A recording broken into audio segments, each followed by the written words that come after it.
My name is Fiona Calloway, and I'm 36 years old. 9 minutes after my divorce was finalized, I called my dad and said, "Fire all 27 employees my in-laws planted in your company." I had waited 15 months to say that sentence. I had paid for it too, in ways I'll explain. My dad went quiet on the line. Then he asked me the one question I'd been praying he would finally ask. I thought that phone call would be the hardest part of my day. I was wrong. That same evening, my ex-mother-in-law stood pounding on my apartment door, screaming loud enough for the whole floor to hear. And then, when the screaming didn't work, she lowered her voice and offered me something far more dangerous than her anger. But here's what none of them knew. I had already found the empty shelf. Welcome back to Calm Drama Stories, where family secrets come to light and quiet strength wins the day.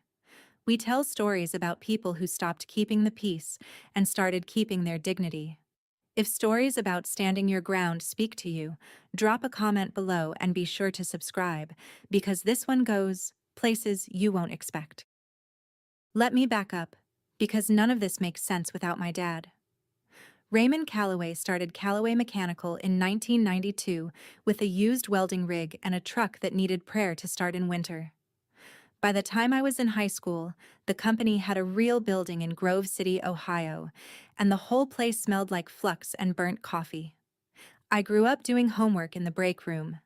I learned to read contracts before I learned to drive, mostly because Dad signed anything a friendly man slid across a table, and somebody in that family had to squint at the fine print. That somebody became my career. I put myself through law school on scholarships and night shifts at a title agency. I never took a dime from the company, which mattered to me more than it probably should have. When I finally came aboard as General Counsel and Compliance Officer, I earned the badge, same as the welders earned theirs. By 2026, we had 212 employees, 212 families, is how Dad always put it.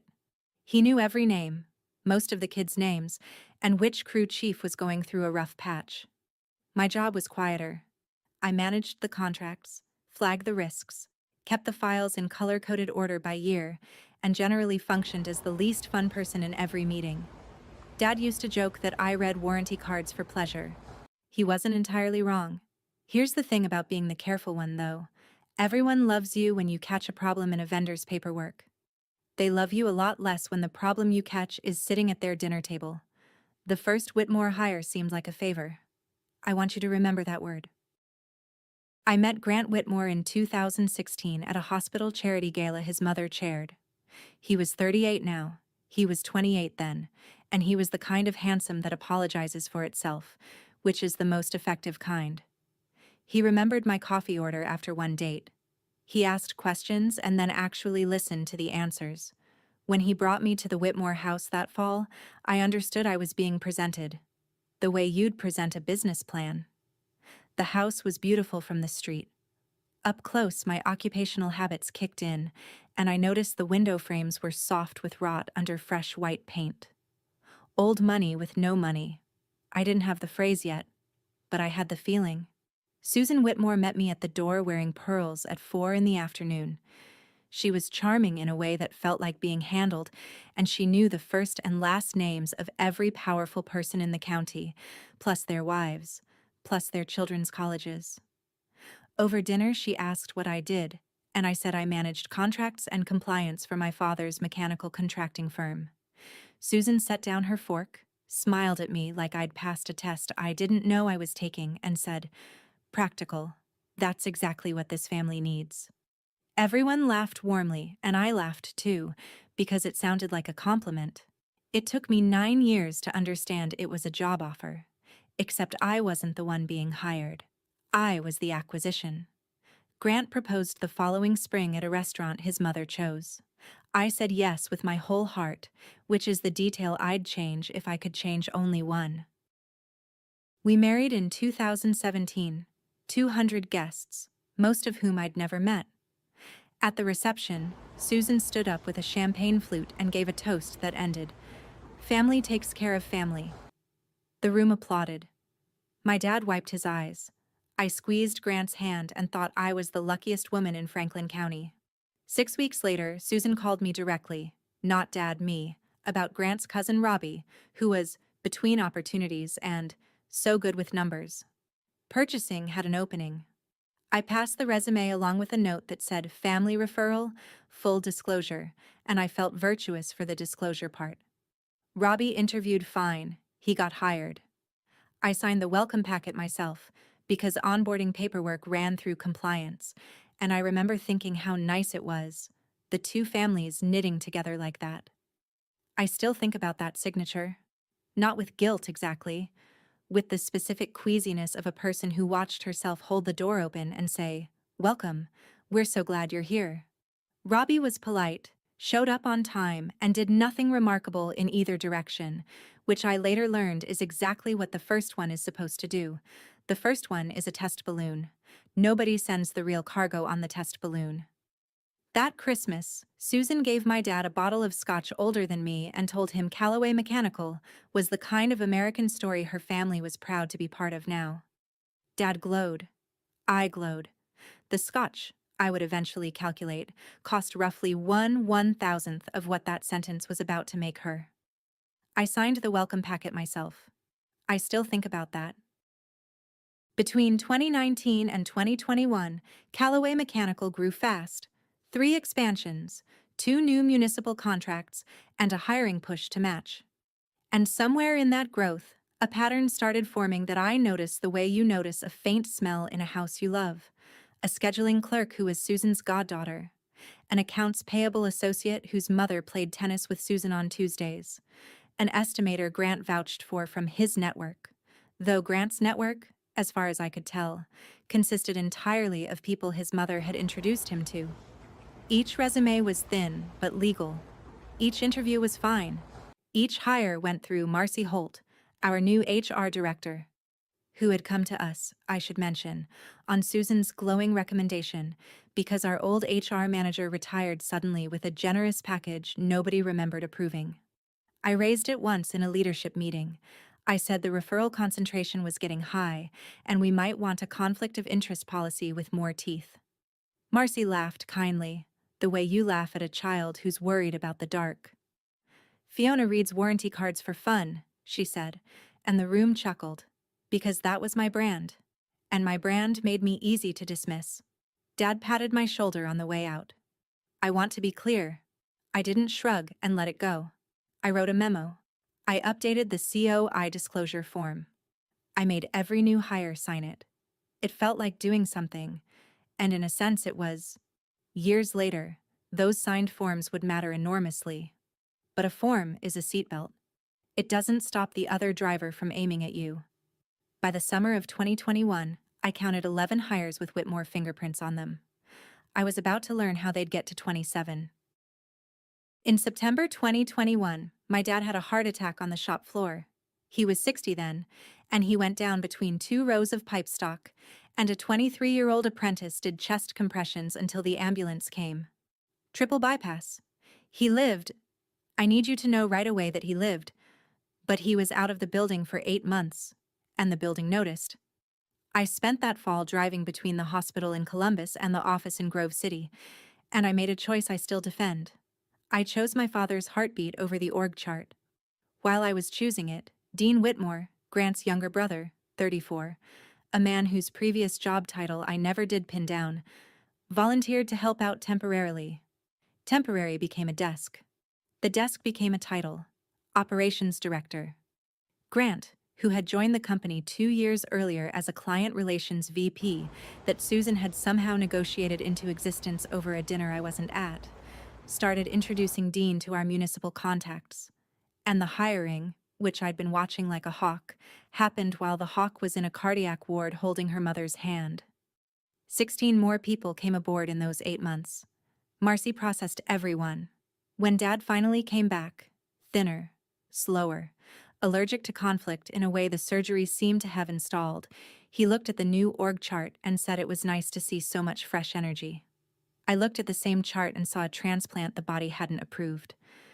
I said so, gently, in his office with the door shut. He held up a hand, tired. That was the first time I heard the sentence that would run my life for the next 5 years. "You don't fire family," my dad said. Not angry, certain, the way he was certain about weld temperatures and honest handshakes. I didn't have proof of anything yet, and I want to be honest about that. What I had was a feeling and a diagram. One night in late 2023, I couldn't sleep, so I sat at my kitchen table and drew the company on a legal pad. Every hire since my wedding, every referral line, every reporting relationship. Then I got a red pen and circled everyone connected to the Whitmores. By blood, by marriage, by tennis. When I finished, I counted the circles twice because I didn't believe the number. 27. 27 people sitting in purchasing, accounts payable, estimating, HR, and operations. Which, if you know anything about how money leaves a company, is not a random distribution. It's a supply chain. I brought the legal pad to my dad the next morning. He studied it for a long minute, and I watched something flicker in his face. He's not a stupid man, my dad. He's a loyal one, and those are different weaknesses. Then he slid the pad back across the desk. They're good people, Fee. Susan's people are good people. You don't fire family. He meant it as a principle. Susan had spent 6 years making sure it would function as a password. I took my legal pad and went back to my office and did the only things I could do without his signature. I tightened approval thresholds, required dual sign-off on new vendors, and quietly flagged my own access to every purchasing record in the system. It felt like sandbagging before a storm that everyone else insisted was sunshine. 2 months later, I found purchase order 7734, and nothing about my life was quiet again. It was January 2024, and I was doing the least dramatic thing in the world, reconciling quarterly budgets against commodity indexes. Copper had dipped that quarter. Our copper costs had not.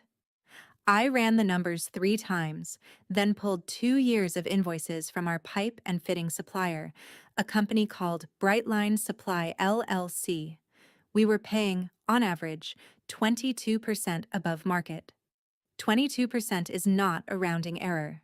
22% on a category that size is a second mortgage every single year. Now, a bad price alone isn't a crime. Sometimes it's a lazy buyer. Sometimes it's an old relationship nobody's rebid. So I did what compliance people do. I looked up the vendor. Brightline Supply was 5 years old. It had been added to our approved vendor list in 2021, during Dad's 8 months in recovery.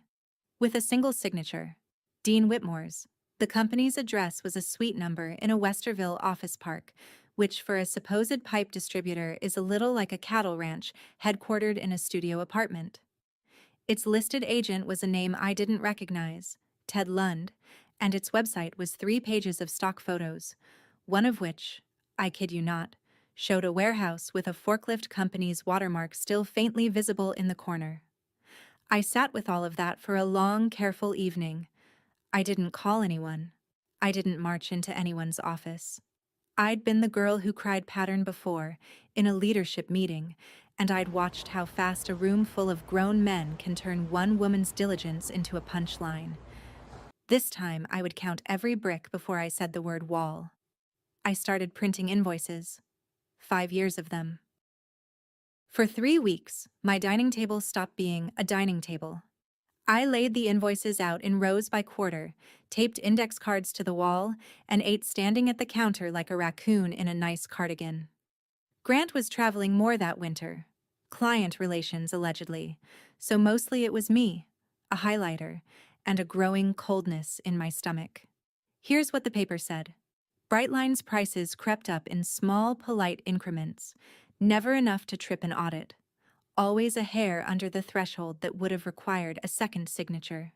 The threshold I myself had set, which meant someone had studied my fences and built their gate exactly 1 inch below the top rail. Certain purchase orders repeated, same quantities, same line items, cadenced every few months like a heartbeat. And a handful of POs, the fattest ones, were for materials I couldn't match to any job number at all. Copper fittings for projects that didn't exist. I checked the receiving logs against them, and the logs were signed, initialed, complete. And I was beginning to suspect fictional. You know that feeling when a word you've read 100 times suddenly looks misspelled?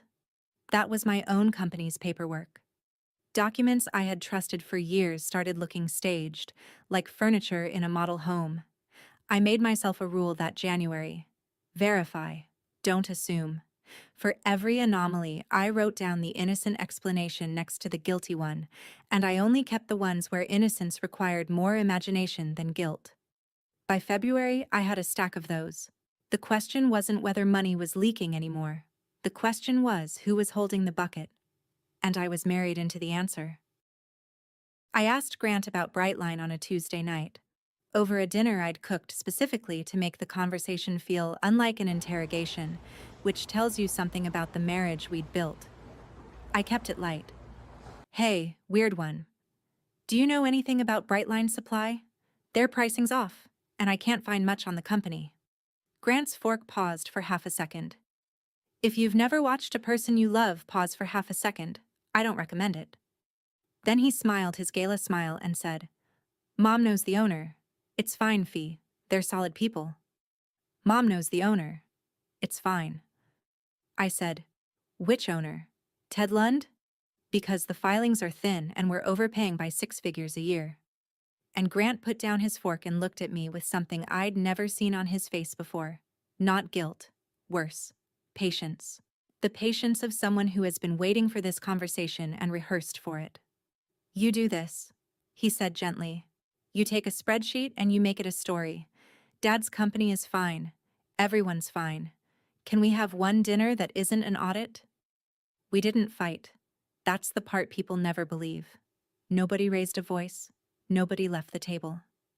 We talked about his sister's kids and a vacation we'd never take, and we loaded the dishwasher side by side like two employees of a marriage. But something had ended in that half-second pause, and we both knew it. The way you know a bone is broken before the x-ray. He knew about Brightline. He'd always known. And when he'd had to choose between telling me the truth and managing me, he'd chosen management, his mother's native language. I went to my dad in March 2024 with a one-page summary and a price comparison so simple a fifth grader could follow it. 2 columns. What copper cost the world? What copper cost us? He read it twice.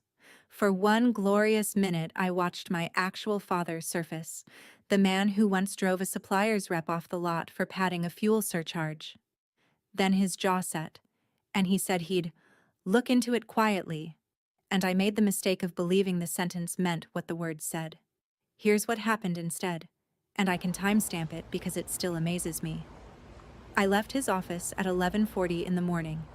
At 6:15 that same evening, Susan Whitmore arrived at my parents' house with a lasagna, unannounced, for the first time in 4 months.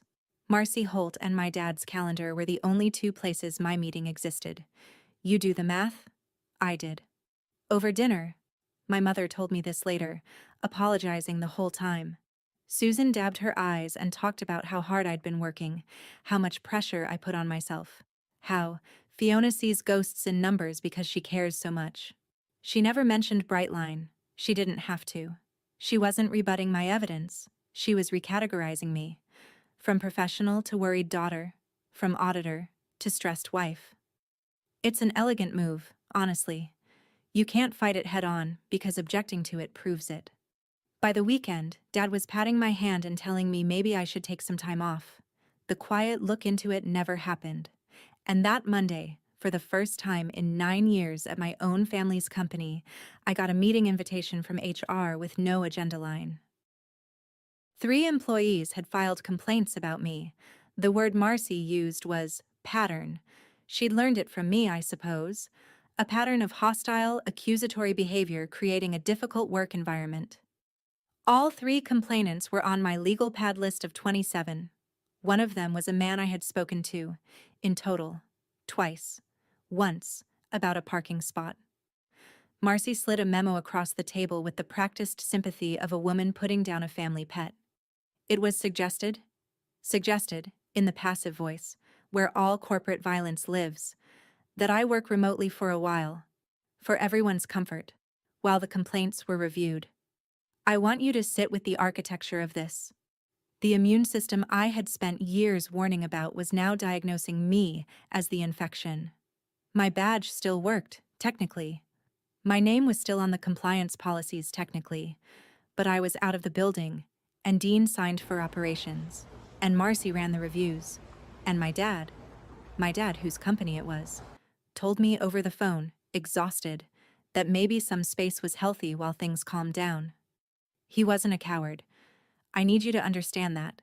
He was a 62-year-old man with a rebuilt heart, a company he loved, and two versions of reality being fed to him daily, one of which came with lasagna and never asked him to fight anybody. Alone in my car in the parking lot, I did allow myself one unprofessional minute. Then I drove to the office supply store and bought 6 plastic file boxes, because if they were going to lock me out of the system, I was going to need my own copy of everything. It turned out I had a stop to make first, though. Bay 12. Purchase order 7734. $84,000 of copper fittings, ordered through Brightline, received, according to a signed, initialed receiving log, into Bay 12 of our warehouse on a Thursday the previous October. Before my remote work exile started, I had one afternoon left in the building, and I spent it walking the warehouse floor with a clipboard, looking like a woman doing inventory, feeling like a woman robbing her own bank. Bay 12 is at the back, past the racks of strut and rolls of duct liner, a steel shelving unit tall as a house. According to the paperwork, $84,000 was sitting on the third shelf. I stood in front of it for a long time. The shelf was empty. Not recently emptied. Empty. Dust lay across it in one smooth, undisturbed gray blanket, the kind that takes seasons to settle. No drag marks, no clean rectangles where pallets had sat, no fork truck scuffs on the concrete below. Whatever that log swore had arrived, unloaded, and been shelved right here had never touched this steel. I took out my phone and photographed it. Wide shot, close-up of the dust, the bay number stenciled on the upright, timestamps on every frame. One empty shelf, gray and quiet, worth more than my house. It's strange which moments change you, not the spreadsheets. This. Paper can be argued with. Susan had taught me that in March. But I dare anyone to argue with dust. I stood in the cold aisle light, and I understood, fully and finally, that I wasn't paranoid. I had never been paranoid, and everything was about to get much worse before it got better. I emailed the photos to my personal account, CC'd my attorney, and walked out past the guard shack smiling at everyone. Keep that shelf in your mind. We're going to see it again. I gave my husband one last door, and I want it on the record that I held it open with both hands.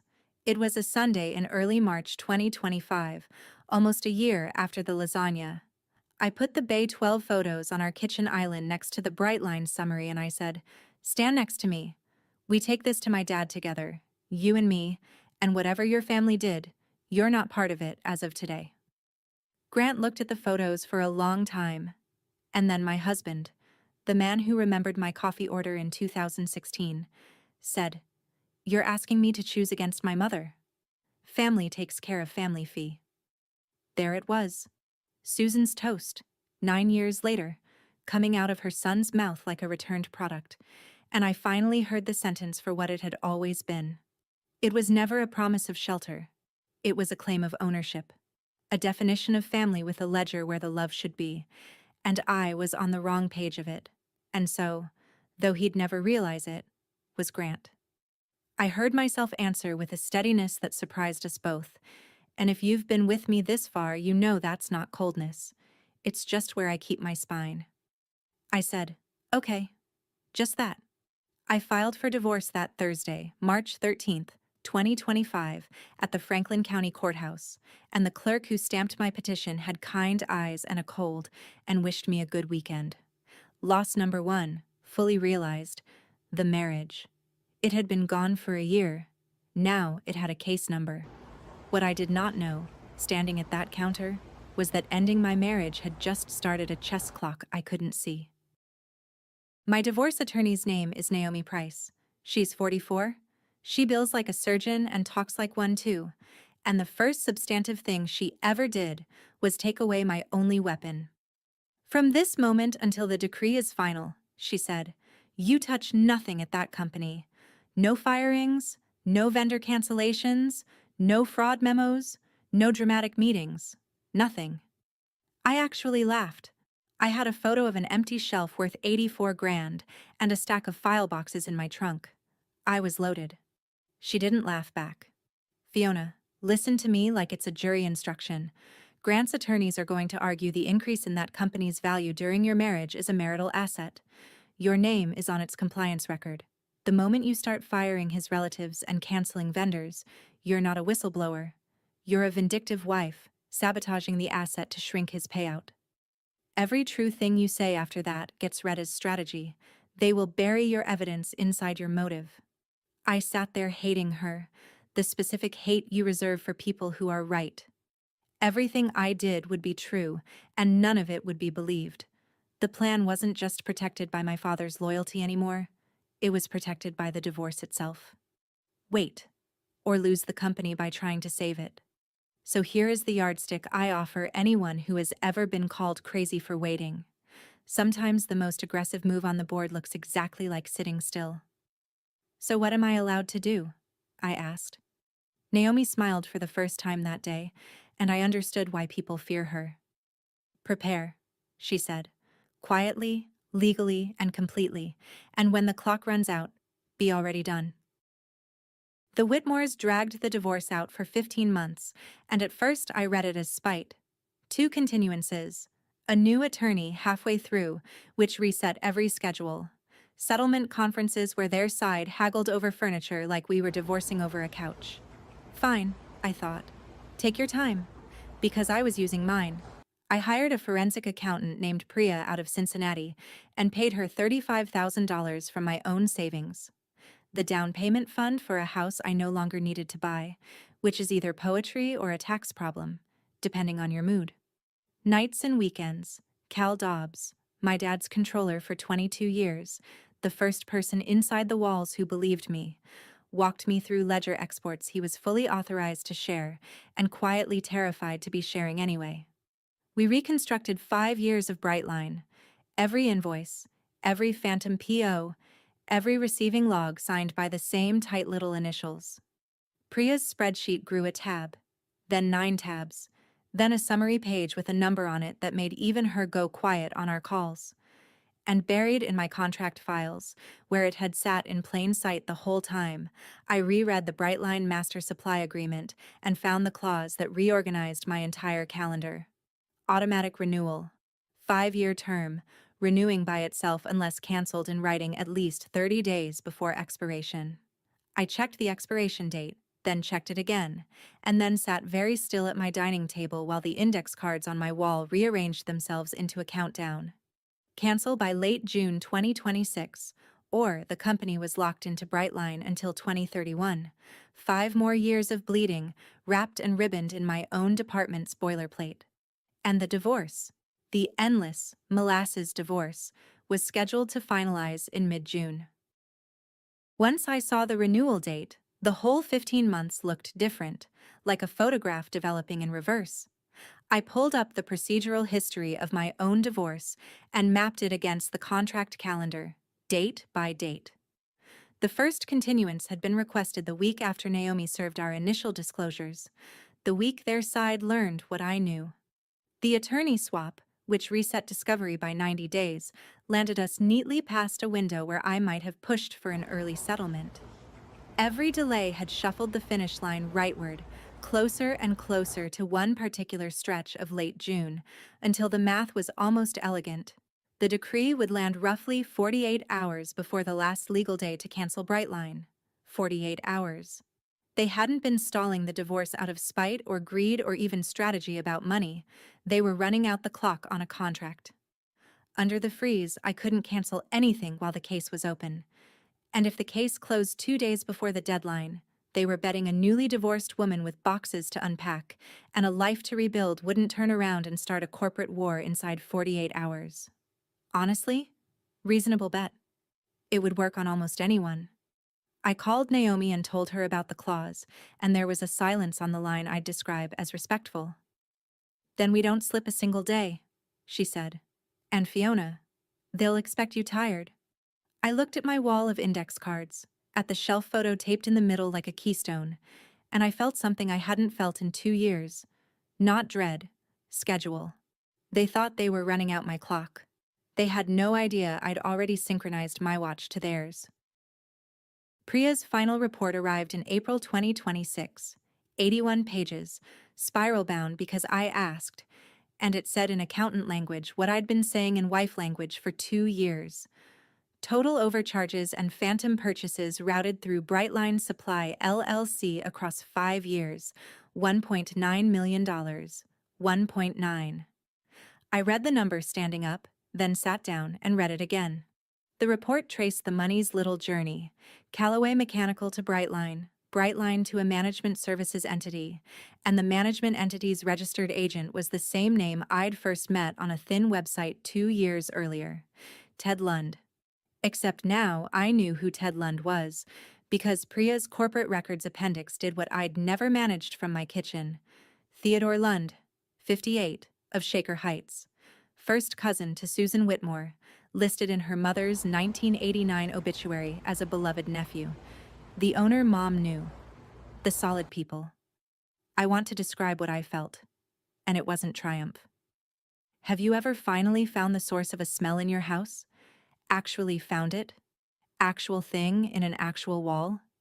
You're relieved, and you're sick, both at once, because now you have to open the wall. My in-laws had built a straw right through the middle of my father's company and drunk from it for 5 years while sending us Christmas cards. And the receiving logs with the tight little initials, the ones swearing that phantom copper onto empty shelves. Priya matched the initials. Dean Whitmore's, Operations Director, the volunteer. I closed the report, squared its edges with the table the way I do when I need my hands to behave, and wrote one sentence on the cover in pencil. Nobody sees this until the decree. 39 days to go. Let me pause here and ask you something, friend to friend. If you've ever warned your family about someone and watched them believe the charming stranger instead of you, tell me about it in the comments. I read every single one. And if you want to know exactly what I traded away to get my hands free, stay with me, because it's coming. Subscribe so you don't miss how this ends. In May, 5 weeks before trial, Susan made her big move, and I'll admit it was beautifully played. It arrived dressed as peace. Grant's attorney proposed family mediation, not the legal kind, the emotional kind, tea and reconciliation, Susan presiding. And folded gently inside the proposal was the actual offer. The Whitmores would withdraw their demand for a revaluation of Callaway Mechanical as a marital asset. The demand that had been hanging over my dad's company like weather. If I would sign a comprehensive confidentiality agreement covering all family and business matters. Read that again. They'd stop pretending they deserved a slice of my father's company, in exchange for my silence about why they didn't. Naomi called it what it was. They know what you have. Somewhere in 15 months of discovery, despite our care, a thread had shown. A subpoena that brushed too close to Brightline, a deposition question Grant's lawyer objected to a shade too fast. They knew. And instead of panicking, they'd priced it. That's the thing about Susan's world that I'd finally learned to see. Everything is a negotiation, including the truth, especially the truth. Every scandal has a settlement figure. Every crime is just an invoice nobody's sent yet. And they were so sure I'd take it. Quiet little Fiona, who kept every piece she was ever handed, who signed welcome packets and swallowed toasts. Of course she'd trade the ugly truth for a clean exit.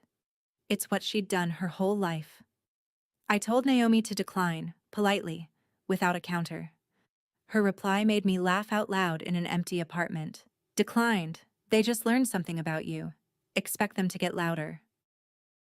They got louder.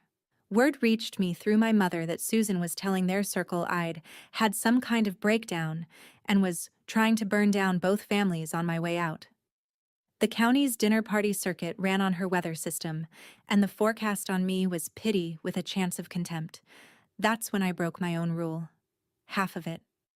The freeze bound me at the company. Nothing bound me at my parents' kitchen table. On Memorial Day weekend 2026, while my mom took a casserole to a church thing, I set Priya's report in front of my father, and I didn't say a word while he read. He read for 40 minutes. My dad is not a document man. He moves his lips a little when he reads legal language, a habit I've loved my whole life, and would defend with violence. Somewhere around the receiving log appendix, the lip movement stopped. His hands went still on the pages, and his shoulders came down, and I watched a man watch 5 years of his handshake get autopsied. When he finally looked up, his eyes were wet, and what he said broke my heart cleaner than anything Susan ever managed. You don't fire family. But it came out different this time. Smaller. It wasn't a law anymore. It was a question. The sound of a man asking whether the sentence he'd built his whole decency on had been picked up and used against him like a crowbar. No, Dad, I said, and I took his hand across the table. You don't. But somebody redefined family while we weren't looking, and I'm going to need you to trust me about what happens next. He was quiet a long time. Then, what do you need from me, Fee? My whole life I'd waited for that question. A phone call, I said. In 3 weeks, when I say now. I want to tell you about the night before the settlement conference, because it's the night the real war got decided, and I was the only one in the room. Everything was staged. Priya's report, Cal's backups, the cancellation letter drafted, my dad on standby like the cavalry, and sitting in my apartment with cold tea, I caught myself designing the quiet version. You know, the quiet version. Hand the report to Dad, let him retire 27 people with severance and a handshake, let Brightline lapse into some negotiated sunset. No press, no police, no scene at any table. The version where Fiona fixes everything and no one ever has to know Fiona was right. I had been building quiet versions my whole life. Quiet versions are what over-responsible daughters make instead of scenes. We metabolize the family's poison in private and call it strength. We sign the welcome packets. We keep the peace like it's a baby we were handed at birth and told not to drop. And staring at that cold tea, I finally did the arithmetic on it. 15 years of my quiet had bought the Whitmores time, cover, and $1.9 million. My silence had never once protected my family. It had protected the scheme. Those are the words I said out loud. Alone, at 1 a.m., and saying them felt like putting down something I'd been carrying so long I'd stopped calling it heavy. It had just become my posture. If the truth stayed manageable, it would stay deniable. It had to cost something in daylight, and the person it had to cost was me. My name, my privacy, my precious reputation for being reasonable. I texted Naomi at 1:14 a.m. Take the deal to the mat. I'm done being the quiet one. She replied at 6 sharp. About time. Here's what I traded, and I want you to hear the actual numbers, because this is the part where people usually look at me like I've lost my mind. The marital estate's centerpiece was our house in Upper Arlington, sold during the proceedings for $640,000. My share should have been around $320,000. There were retirement splits, a spousal support question mark, and Grant's attorneys still making noises about the company's growth during the marriage. At the final settlement conference in early June, Naomi put one package on the table. I would take $40,000 from the house, 40, and waive support, and the retirement split entirely. In exchange, every Whitmore, by name and by entity, permanently released any claim, interest, or valuation demand against Callaway Mechanical, its ownership, and its assets, with a clause Naomi drafted so tight it practically squeaked, covering Grant, Susan, Dean, Ted Lund, Brightline, and, I'm quoting, any affiliated person or entity, known or unknown. Their side read it and you could watch the calculation move through the room like weather. She's paying us to go away. $250,000 of walkaway money from the tired, unstable, about-to-be-broke ex-wife. They signed so fast the notary had to ask them to slow down. Naomi looked at me one last time before I initialed. You're paying them to let go of your father's company. You understand that? Every dollar, I said, and signed. And that was the door, closing behind me for good. The old life, the house money, the soft landing, the option of ever pretending none of this happened, gone, in blue ink, by my own hand. People think the point of no return is something that happens to you. Sometimes you buy it. June 16th, 2026. The final hearing took 11 minutes, which is an insulting amount of time to end 9 years, but I've come to appreciate the efficiency. At 9:31 a.m., the judge signed the decree. My marriage was over, the releases were live, and the freeze, Naomi's 15-month leash, dissolved like sugar. Grant didn't look at me in the hallway. Susan wasn't there. She considered courthouses vulgar, which, given how much of her life's architecture depended on them, was a luxurious opinion. I walked out onto the courthouse steps into ordinary June sunshine, stood beside a bronze statue of somebody or other, and checked my watch, which I had synchronized. Literally, I'm not being cute. With the deadline calendar taped to my wall, 47 hours and change remained on the bright line cancellation window. They were betting I'd go home and exhale. Instead, at 9:40 a.m., 9 minutes divorced, I called my dad, who had been sitting by his phone since 7 because I'd told him now would come today. Dad, it's done. It's time. Fire all 27. Cal has the files, the labor attorney has the letters, security's briefed. Marcy goes first, before she can touch a single record. There was a pause, and in it I could hear 34 years of you don't fire family being set down gently, like a tool that no longer fit the job. Already got my boots on, my dad said. 64 years old, and he sounded 20. I laughed, standing on the courthouse steps in a gray dress, newly divorced, financially gutted, holding a phone in one hand and 47 hours in the other. You've been waiting to hear how that phone call went. So had I. For 15 months. What I hadn't planned for was who'd be standing at my door by dinner time. I wasn't in the building for the firings, Naomi's last piece of advice, and a good one. Let it be the owner's decision, executed by counsel, clean as a health inspection. But Cal called me that night and narrated, and I'm going to give it to you the way he gave it to me, because Cal Dobbs has waited 22 years to be the interesting one at dinner. At 11 a.m., my dad, the labor attorney, and a note-taker set up in the small conference room. 27 meetings, 10 minutes each, papers in folders, documented, lawful, boring on purpose. No shouting matches, no perp walks, undisclosed conflicts of interest, related party transactions violating signed policy, termination effective today. Here's the severance condition. Here's the door. Marcy Holt went first before her badge could open one more personnel file, and according to Cal, she said almost nothing, which chilled me more than a scene would have. Professionals don't argue, they call someone. Dean Whitmore argued. Dean demanded my father's loyalty, then his gratitude, then, losing altitude, cited his own initials on the receiving logs as proof of his diligence, which the labor attorney wrote down very, very slowly while Dean watched him do it. On his way out, Dean kicked a trash can, and I want you to appreciate that out of everything, the trash can is the part my dad still brings up, delighted, like a boy describing a foul ball he caught. By 4 p.m. it was done. 27 desks, security collected badges with the tenderness of a hotel checkout. And Grant never came in at all.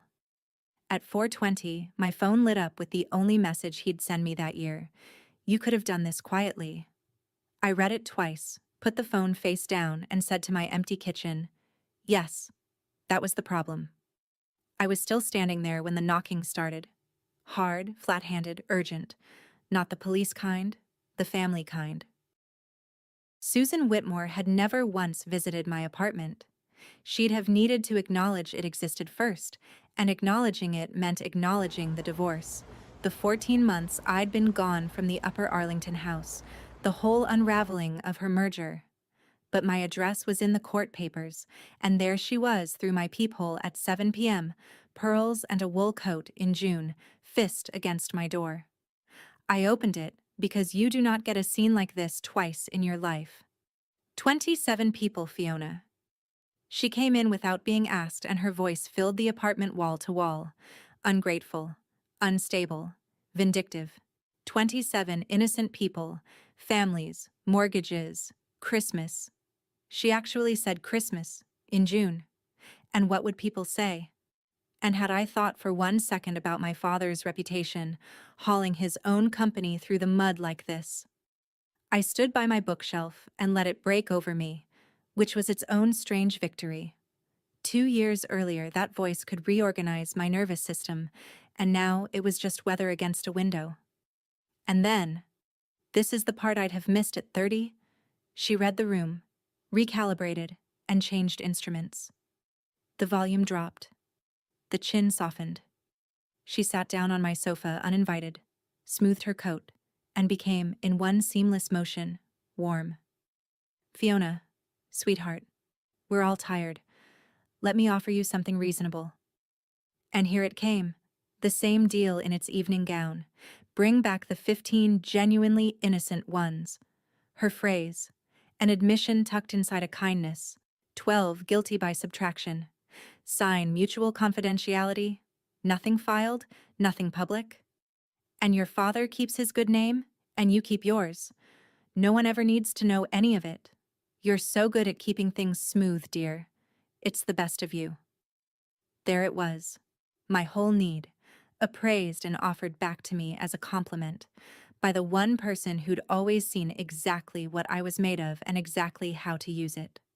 The smooth exit. The quiet version, gift-wrapped. A year ago, it would have worked. I looked at her for a long moment, and then I asked the question I'd been saving since the day I finally understood her. Susan, who signed your welcome packet? She went very still, and for a second, 1 second, the only one I ever saw, Susan Whitmore was not performing. My mother owned a flower shop, she said finally, and her voice had gravel in it I'd never heard. On Lee Road, Lunn's Flowers. When I married into the Whitmores, my father-in-law's debts were, she chose the word like a chess piece, considerable. The shop was collateral nobody asked my mother about. She found out at Thanksgiving. She set the table anyway. Susan smoothed her coat again, and the gravel disappeared back under the pavement. I learned young, Fiona. A woman in these families is either useful or she is furniture. I have spent 40 years being useful. I made sure my sons married useful. That's not cruelty. That's how the world runs.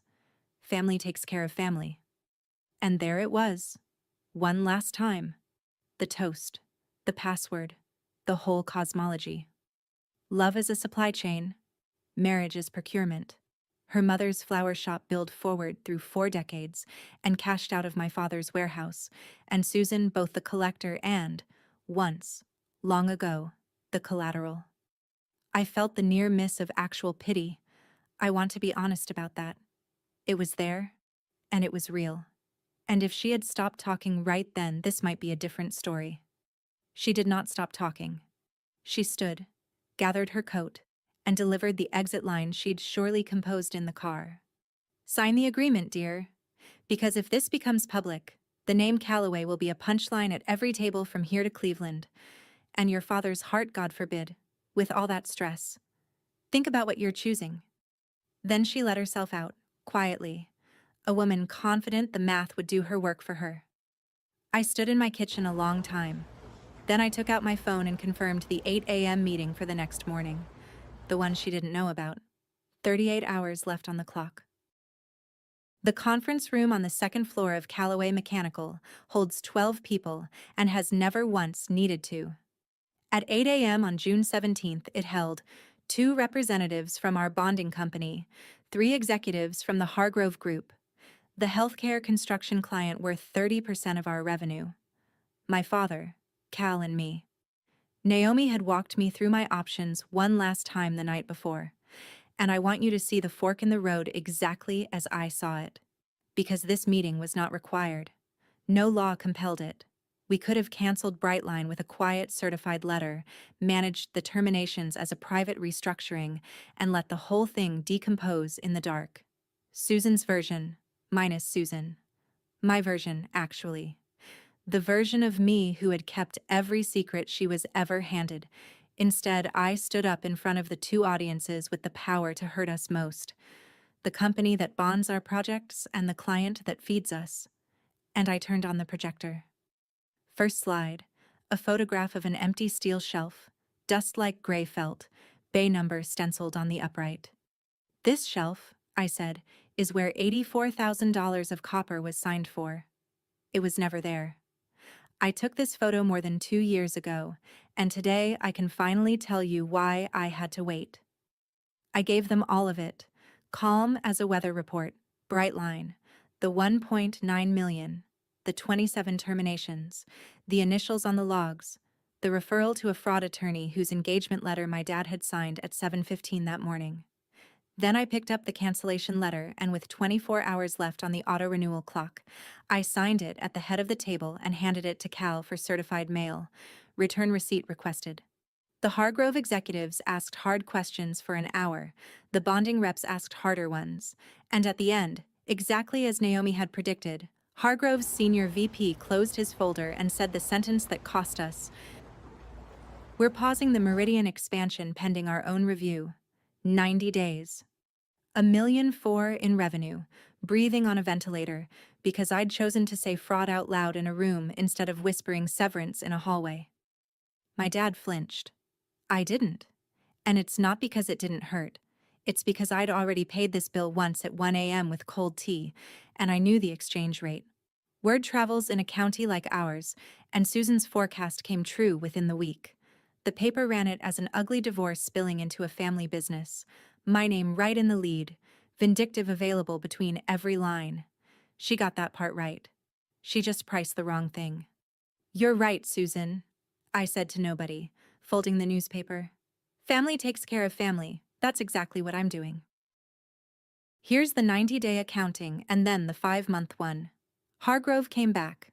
Their auditors spent 6 weeks in our records, found exactly what we'd told them they'd find and nothing we hadn't, and their senior VP told my dad, over coffee in that same conference room, that in 30 years he'd never had a contractor open its own wound in front of him, and that it was the only reason they were staying. The bonding company renewed with conditions we were glad to meet. The fraud case ended the way these things actually end. No handcuffs, no gavel montage. Ted Lund's attorneys negotiated a civil settlement, 1.1 million paid back over 4 years. Brightline dissolved, and the file stays open in a drawer where everyone involved can feel it. 2 of the 27 sued for wrongful termination. Both cases died on the signed conflict of interest forms I'd made everyone fill out back when Marcy was laughing at me in leadership meetings. Warranty cards. Read for pleasure. The company runs at 189 people now, leaner with a procurement policy I wrote that would survive a siege. And the Whitmores? The lights are still on. That's the part nobody warns you about. There's no lightning bolt. Susan still chairs the hospital gala. The club still loves her. Somewhere in that county tonight, she is remembering the names of powerful men's children and being magnificent at it. Grant was engaged again by Thanksgiving, to a woman his mother introduced him to, and I hope it works out better for her than the brochure suggests. Their world kept turning. It just doesn't turn through us anymore, and it turns out that's the whole prize, not their ruin. Our door, with a lock on it, and me holding the key instead of the welcome packet. In November, 5 months after the meeting, my dad asked me to walk the warehouse with him, which is his love language and always has been. He stopped at Bay 12, third shelf. It was stacked with copper fittings, real ones, job numbered, from a distributor Cal had vetted 3 ways. And Dad stood looking at it the way other men look at church windows. I fired family, he said at last. Should have listened to family. That's the entire apology I got, and if you knew Raymond Calloway, you'd know it was a cathedral. Then he offered me the presidency of the company, him staying on as chairman, boots in the shop, hands off the org chart. I said yes on one condition, and I made him shake on it right there in the aisle.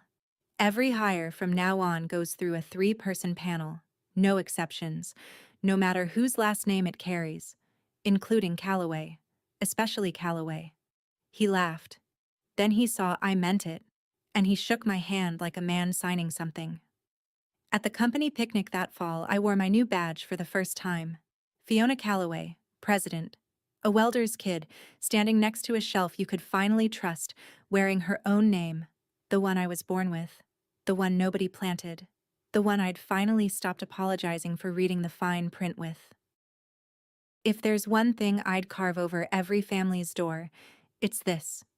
Keeping the peace is not the same as keeping the family. Sometimes the loudest thing you can do for the people you love is to finally stop being quiet.